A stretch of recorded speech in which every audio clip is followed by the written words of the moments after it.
Ce que la résurrection de Christ signifie. Shalom, bien-aimés dans le Seigneur. Notre méditation du jour s'intitule « Ce que la résurrection de Christ signifie ». Nous tirons notre texte dans Luc chapitre 24, le verset 7, qui nous dit ceci. Et qu'il disait « Il faut que le Fils de l'homme soit livré entre les mains des pécheurs, qu'il soit crucifié et qu'il ressuscite le troisième jour. » Gloire à Dieu.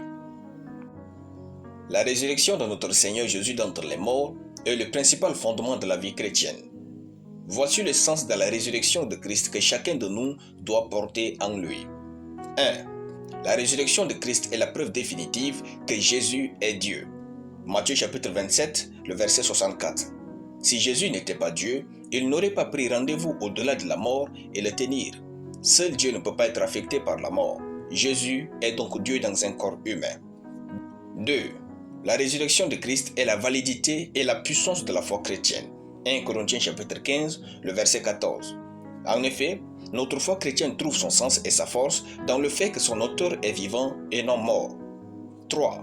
La résurrection de Christ est la preuve que Dieu a accepté son sacrifice et a déclaré le pécheur effectivement juste.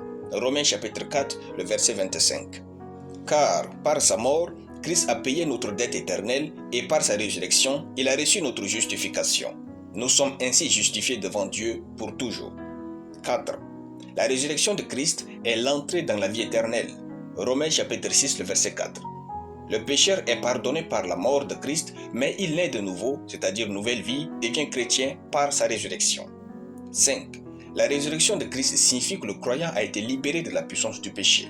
Romains chapitre 6, de versets 4 à 11. En effet, personne n'était libre de la puissance du péché avant la venue de Jésus. Sa résurrection a détruit la puissance du péché dans le corps du chrétien. Ce dernier peut donc régner sur toute forme de péché.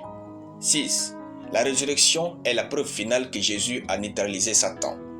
Éphésiens chapitre 1, de versets 19 à 23. En effet, depuis sa rébellion, Satan combattait Jésus pour le détruire. Quand Jésus était mort à la croix, le diable pensait qu'il a porté le coup final et gagné la guerre. Pourtant, Jésus partait dans le séjour des morts pour prêcher le salut. 1 Pierre, chapitre 3, de versets 18 à 20. Puis, il est sorti vainqueur du camp de la mort sans être arrêté.